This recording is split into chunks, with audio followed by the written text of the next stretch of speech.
Hey, hello all. So welcome back to another session on AWS Bootcamp. So in this session, we'll be covering about AWS S3, SNS, and Lambda. We'll also be covering a demo part of it. And before beginning, let's wait for a few more minutes for some others to join, and we'll begin after that.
I'll just wait for another 1 minute and I'll begin.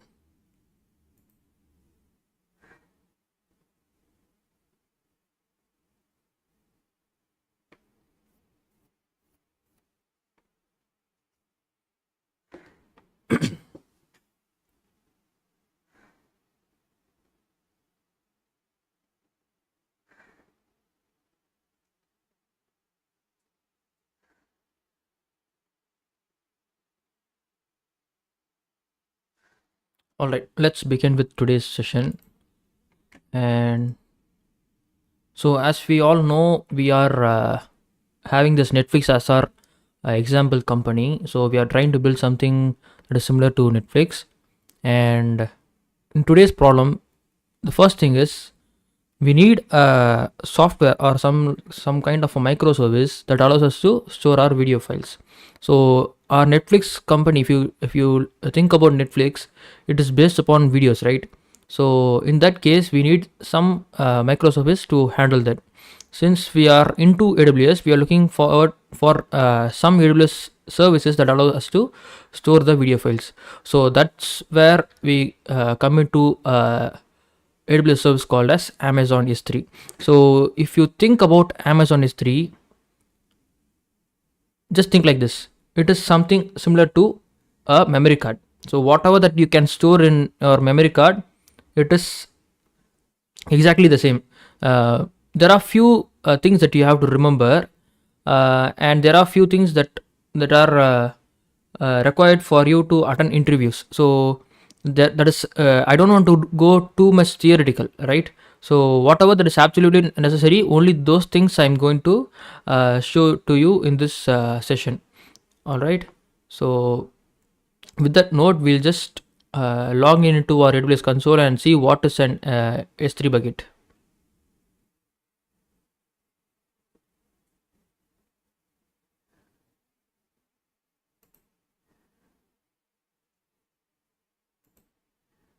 I'll just quickly sign into my AWS account.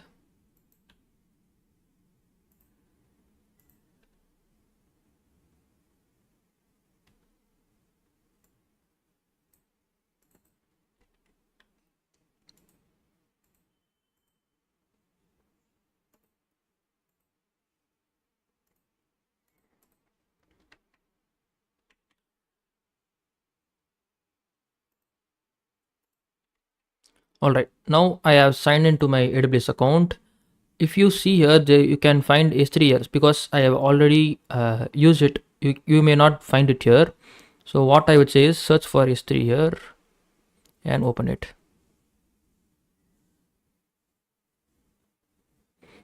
So there are two important things that you have to remember as part of Amazon S3. So there is something called as an bucket. All right. So when you think about bucket, just think something that is similar to a partition in our Windows system. If you take Windows system, let me open my Windows. So in my system I only have one partition, and we can see in your system it can be local disk cd and whatever, how many ever drives that you have. So in my system I only have one drive and everything will be stored here. So there is an option for us to segregate this 951 GB to multiple partitions, right? So it is, I think, something that is similar to this. So a bucket that is something similar to this. The catch is it has to be a unique name across the globe. So if, for example, if I create a bucket name called as Ranjit, you may not be able to create. So this is across the region also. So in AWS there is something called as region. If you see here, these many regions are available um, for us to create our services.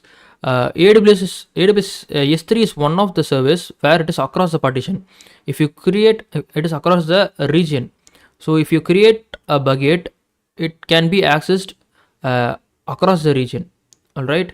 Uh, Sorry, it cannot be accessed across the region. We have to give specifically like what region we are trying to access.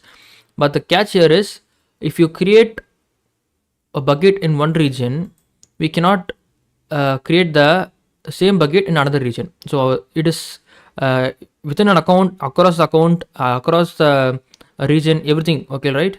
So the name must be unique across the globe. So what I would name here is Ranjit UT demo. I hope this name is not taken. And there are multiple types of buckets that is available. I'm going to be keeping this particular session as simple as possible. So I'm just going to create it as general purpose, and there is something called as ACL disabled. We'll come to this later. For now, let us keep it as whatever it is now. And I'm just coming to the bottom, and I'm just going to create create bucket. I'm going to click on create bucket.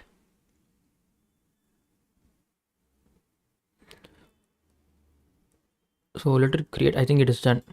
So once this is done, whatever files or images or whatever that is, you will be able to store here, right? So how do we upload? There are two things. We can directly drag and drop a file, or else we can click on upload here, and you can also add a file here. So what I will do is I'll open any one of my files and I'll try to upload. Okay, I'm trying to upload one of my YouTube video. So imagine this is one of the movies that we are trying to upload to our Netflix, and we'll just give on upload. So that is 486 MB. I think I will stop and I'll try something with the smaller size. Close it. Let's see if I have any smaller video. Okay, there is a 26 MB video. I'll try with this video and I'll upload.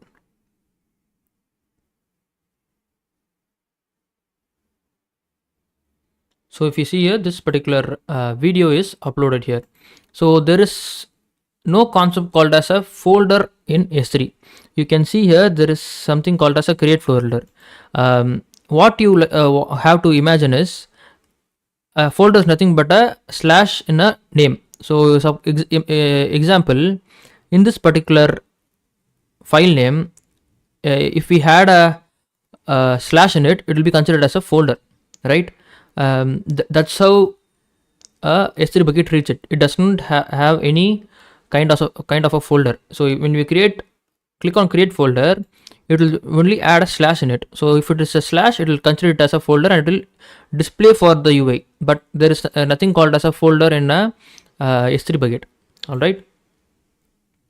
So if we click here, it gives us an object. The same thing. I'll create a folder. I'll put test. Inside the test folder, I'll upload something.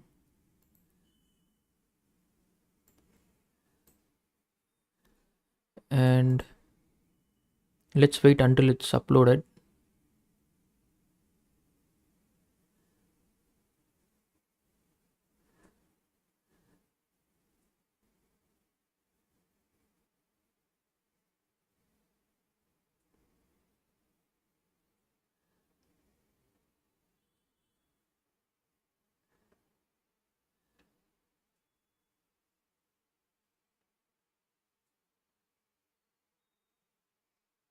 Yeah, it is done now. So if you go here, it is still going to give us a URL, but this URL is going to have a slash in it. So how S3 treats it is a file name. This is a file name and it has a slash, so it is considering it as a folder. So that's how S3 consumes it. So all right, so how do we delete it? So it is as simple as that. Just click on delete and just give permanently delete, and these objects will be deleted. So this is one thing. So what I will do is, I'll, for simplification purpose, I'll just try to upload an image, right? So let's upload an image and click on upload. So if you want to view this image, I'm clicking on here. We are not able to view it because we are outside this S3. We are outside the AWS access. All right, it is just an URL. So even if I open it in the incognito mode, it is still going to show us the access denied message. So that's the reason for that is this particular S3 bucket is a private bucket. We did not give public access to it. So there is still a way for us to view it. So if I click on open here, we are able to view the image, and the reason for that is there is something called as a pre-signed URL. All right, so what it does is it gives us a temporary token. Like this particular image will be accessible like 5 or 10 minutes. After that, if you try to access this, it may not be able to we may not be able to see this. If I open this in the incognito mode, we'll be still be able to view this image. It will be a temporary link that AWS provides us. So that's a pre-signed URL.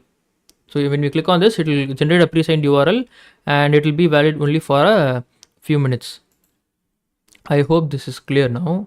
So how do we make this as a public? So if I click this and I just paste it here, I should be able to view the image. I should be able to share the image with others. So how can we do that? So for doing that, the bucket itself should be a public bucket. So for doing that,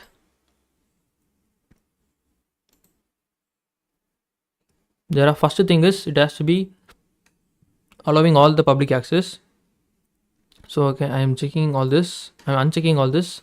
I'll just click on confirm and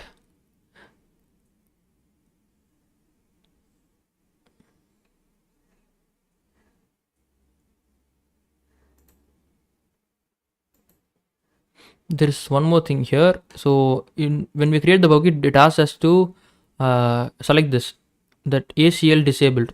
So what you have to do is you have to enable it and we just acknowledge it and then click on save changes.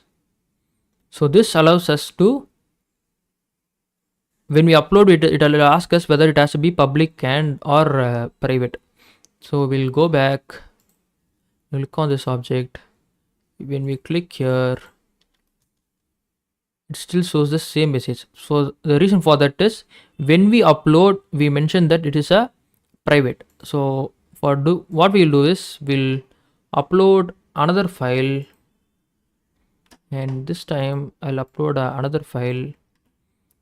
In the permissions, you will have to select grant public read, and you have to check this, and everything else is obvious things. Let's keep it as it is, and let's try to open the image now. So this is the latest image that we uploaded, and it should be able to, yeah, we are able to view that. Even if it is an incognito mode, we should be still able to do that. So this image is publicly accessible. So even if you are watching it live, if you try to put this URL, you should be able to view this image. So that's the place where we have to configure the public accessibility of the bucket. I mean the object. So is it only for the image, or we can also do it as a HTML file also? Will we be able to host a HTML page? On an ideal case, we'll be using this one, Amazon EC2, right? So that's what we saw in our initial sessions. So will we be able to host our mission also? I mean our website also. So that is also possible. So for demo purposes, we can also use this S3 bucket. So what I will do now is I'll delete all these objects. So I'll upload an HTML file which I had previously. Let me just open. Give me a minute.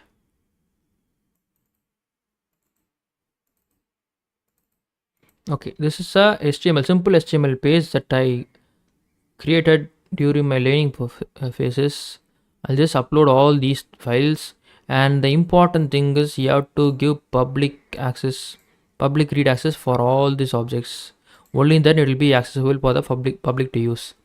I'll open it. So before opening in the S3, I'll open it and show it here. So this is a simple login kind of a page, but when I click here, nothing will happen. So it is just a UI thing. And so let's see, will we be able to host it in our S3. So the index.html is the place where our initial file will be loaded. If we click here, let's see how it is opening. So this is visible for us, but this is not the place where we'll be hosting a website. So for hosting a website, what we'll do is we'll go to properties. We'll have to tell this S3 bucket that this is a S3 bucket that we are using for hosting a website. So where we can do that is there is something called as a static web hosting, right?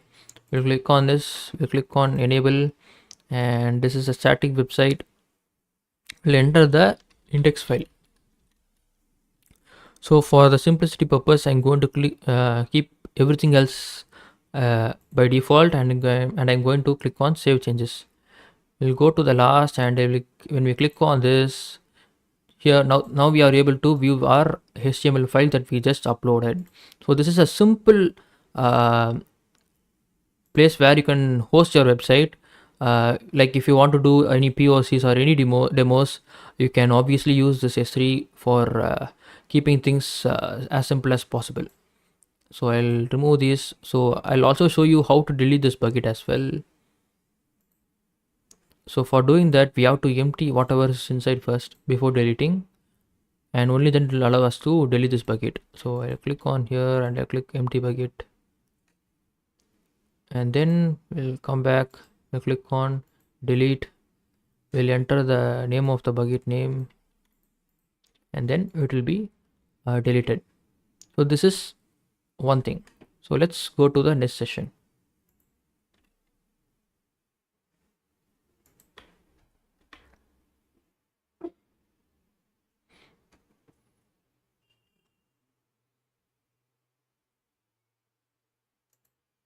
So here is the next use case. So let's imagine now we uploaded a video, right? So imagine that is a kind of a movie.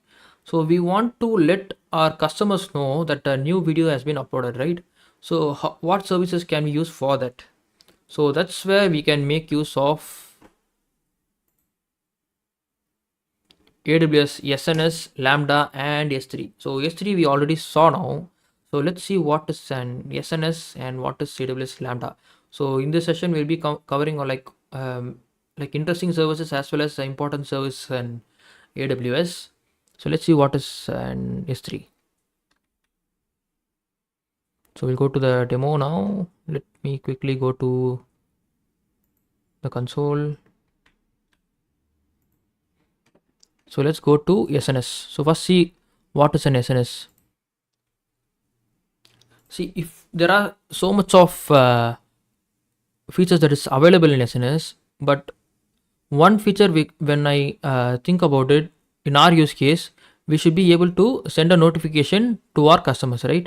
So there are options in SNS for us to send a SMS as well as email, and there are so many options available. So let's see how to send a email, right? So in this particular use case, I'll just send a email to our subscribed email. So what I will do is I'll create a new topic. So there are two things in SNS you have to remember. First thing is you will have to create a topic. So when you create a topic, you can add multiple subscription to it. So example, I'll create. So I'll just go with a normal topic. So first in first out. If you are a computer science student, you would have obviously known it, because whatever message that comes in will be going out first. So that we don't want those kind of restrictions here. We'll just keep it a standard thing, and we'll create a topic. So MP topic. So let it be all the defaults. I'm just going to be keeping it. And if you see at the bottom, there is something called as a subscription. So here I can also add a SMS subscription. I can also add a email subscription. Whatever we need, we can just add multiple things here. So when I send a message to it, all the things will be sending a notification. So whatever subscription that I have, every subscription will be sent a notification. So what do I mean by a subscription? Let's click on create subscription, and there are multiple protocols that are available here. So the thing which I'm talking about here is email.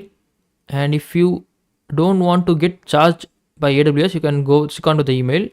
And if you think that one SMS is not going to bother you much, you can still go with SMS feature. So when you click on SMS, you will have to enter your phone number and those kind of things. And so to keep this things simpler, I'll stick on with the email. So when we add a phone number, there are you need to verify your mobile number as well. So similar things applies in email as well. So I'll show the same thing with the email. So for this demo, I have a test account here. I'll enter this email ID. Please don't mail anything in this email ID, because I will not see whatever that comes in this email. And let's click on create subscription. When you see here, we added an endpoint, but the ID is still in pending confirmation. What it means is they would have sent a email confirmation for us. So when we go here, they are asking for us to send us confirmation. So I click on this confirm subscription, and I think the link is changed now. Yeah, we click on this. Okay, once we click this, our subscription should be confirmed. Let's refresh this page. And yes, so from now on, whatever message that we are publishing into this topic will be pushed into this email ID. So if you want to add multiple email IDs here, you can add it. There will be a confirmation email sent to the appropriate email IDs. They will have to approve it, and after they have approved it, everything else is going to be as smooth as you like to.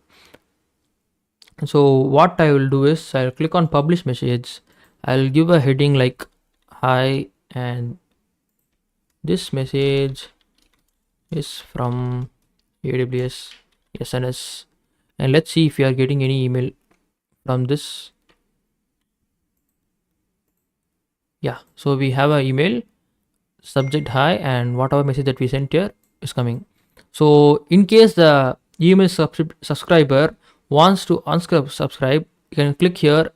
Or if we want to remove this subscription, we can also come here and delete the subscription. So if we send a message now, the message will not be reaching them.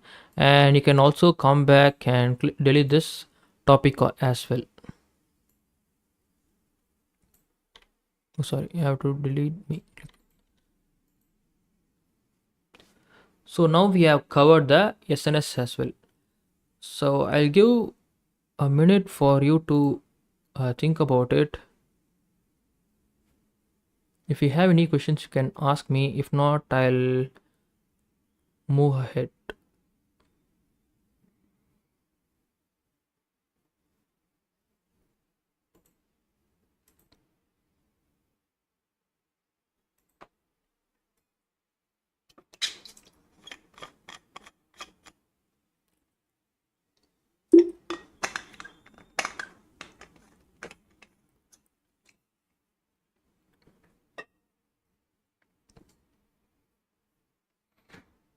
All right, so let's jump into the Lambda part.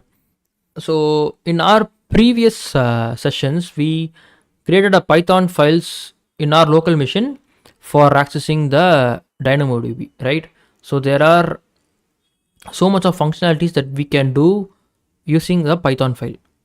So AWS provides us a service called as Lambda, where we don't even have to host our Python, right? So it is going to be available every time, and whenever we use it, only then we'll be able to get charged for that. So what do I mean by Lambda? So let's go into Lambda. There are already few files that I have created. So for simplicity purpose, I'll go to some other region.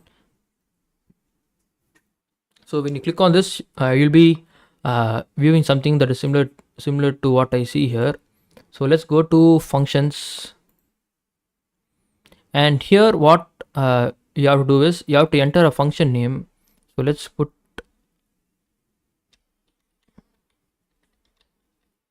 and here you have to select what kind of a runtime that you want. It can be Node.js, it can be Ruby, Java, whatever that you know. So for this demo, I'm going to go on with Python 3.12. There are previous versions also. I'll go with the latest supported version. So I'll leave the architecture by default, and there is something called as a role, which I'll be talking about further now. So let's click on create function. So what it will do is it will create a function for us that can be able to run a Python script. So this is a Lambda function. So what I would suggest is just get used with this particular UI, and whatever Python that you are running in your local machine, you should be able to run it here as well. So you cannot run much huge task here, but if you are going to do a simple kind of script running or something like that, you should be able to do it here. So there are a few things that you have to know for using a Lambda function. So let's come from the top. So this is a Lambda name, and this is there's something called as a layer, which I'll be covering it in further sessions if it is required. So I don't want to go and confuse with you when talking about the layers. So if you want to know it in straightforwardly, I can say in a few lines. Like there are a few times you will have to import layers, right? Like import libraries like pandas or something like that. It does not come by default. When we install Python, we will have to do pip install pandas or some other libraries, right? So in those case, we cannot put pip install and do it here. So in that case, we'll download the package, we'll store it in a place, and we'll just refer that package here. So that's where the layer comes here, and these triggers and all will be covering it in the tomorrow session. And I'll come with to the code part, and here, so if you want to change the runtime, you can change it here. So when you can see here, there is something called as an handler. So what does it mean? So it is, the first part is a file name. So this is a file name, and the second part is a Lambda handler. So this is a Lambda handler, it is a function name.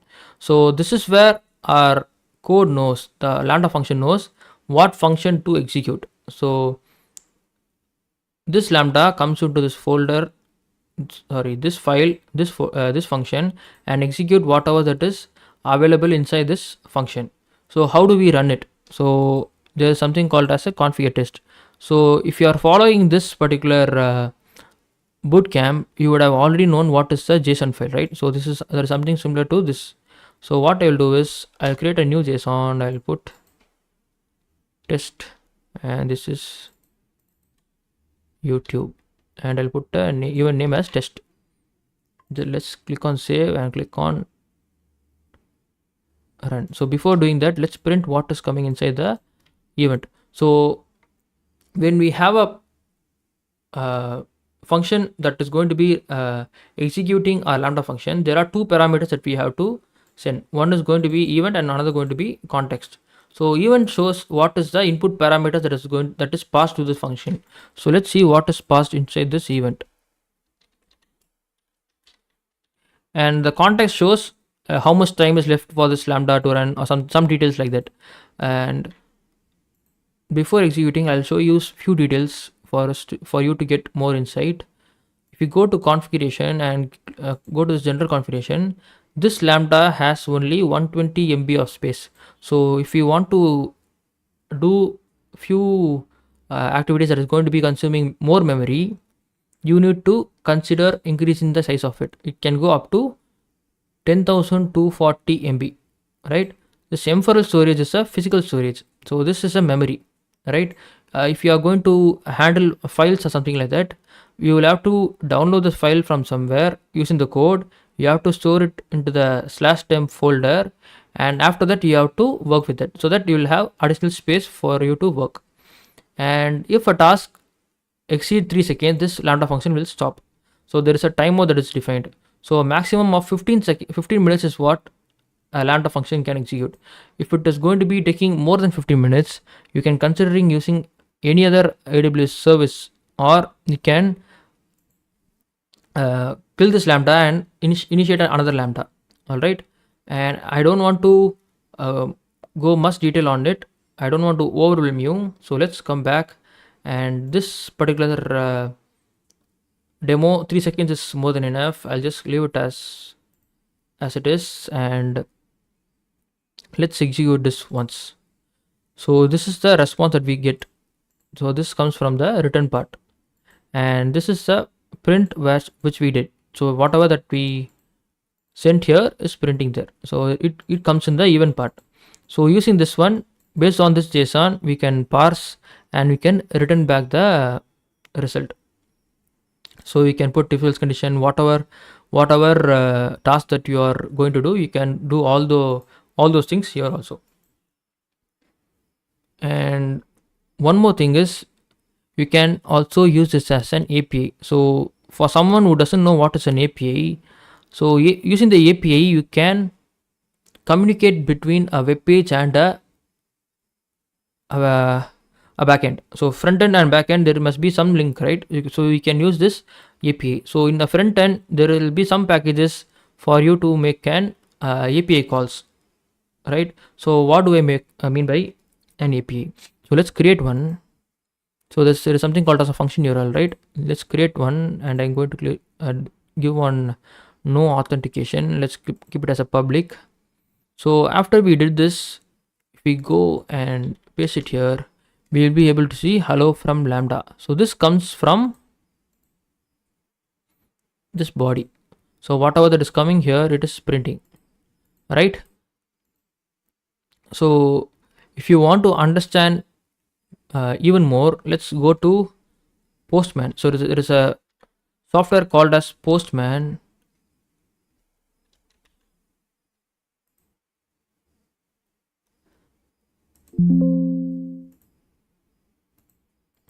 Okay, there's a software called as Postman.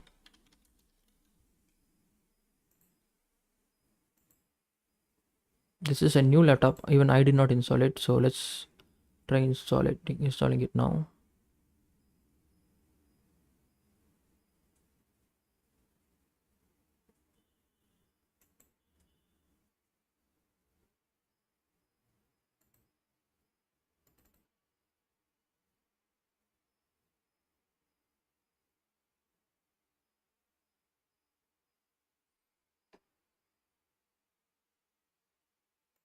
Let me sign in quickly. It is in the another screen which I have. Okay, for this purpose, let's not sign in first. I'll just open this.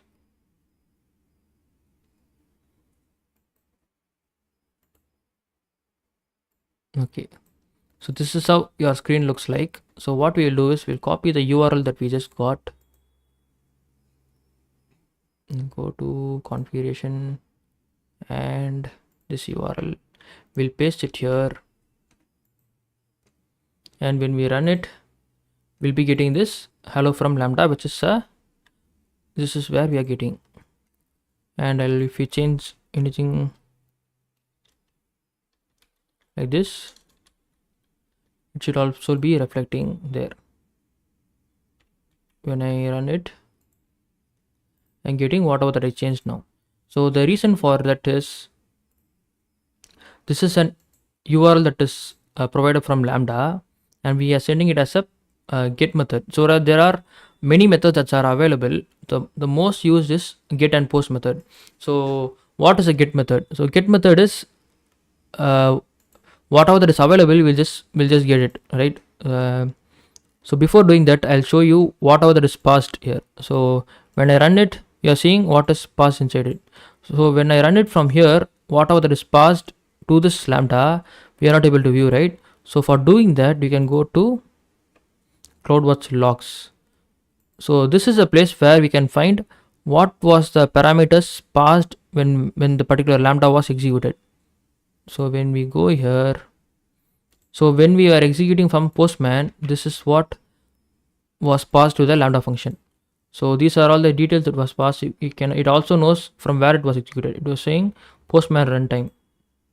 So we were passing that as a get method. So all these details we were able to get. So if you want to get a post method, so post method, we have a flexibility. So we will be able to send a JSON object also inside. So what I will do is I'll put a JSON object here. So if you are someone new to Postman, this is a way to send a get method. Get method doesn't need any payload. A payload means it's a JSON file, right? So if you want to send additional parameters with it, you can go with the JSON object here. I'll put username Ranjit. I'm just putting some example, and password. For simplicity purpose, I'll just put password as password.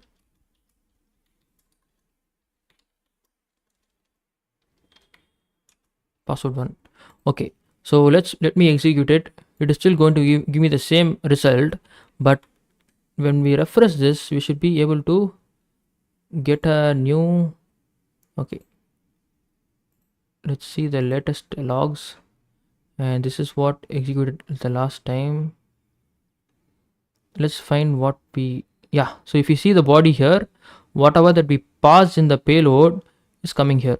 So if you have the knowledge of working with a JSON file, you should be able to read whatever that we passed. So in this case, the event will be having a object called as body. So inside this body object, you should be able to read the input JSON that we have passed. So we can get the username, we can get the password, we can validate and send back whether this particular username and password is valid or not. So these kind of microservices things you can be able to do in the Lambda. So this allows us to save much more time as well as cost. So the time that we executed, only that will be charged. So what I would say is just keep this time as less as possible. So when you are configuring the time, just keep this time as less as possible. Whatever that is required, only keep that much. And once your learning is done, you will need to delete this Lambda function. So for deleting it, you just go to this actions and click on delete function. So when you do that, all the things that you did inside this Lambda function will be deleted. So in tomorrow's session, what we will do is we'll try to interact with the SNS S3 using the Lambda function that we just created. Also, I'll be giving a task for you, clubbing up all the things that we are going to do on tomorrow's session. So next week we'll be concluding this AWS bootcamp, and I hope if you are following this particular AWS bootcamp, you should be feeling some confidence when you are learning AWS for your interview purposes. So this is what I thought of sharing in today's session. I'll just give few more minutes for others if you have any other questions. If not, I'll just conclude this particular live stream.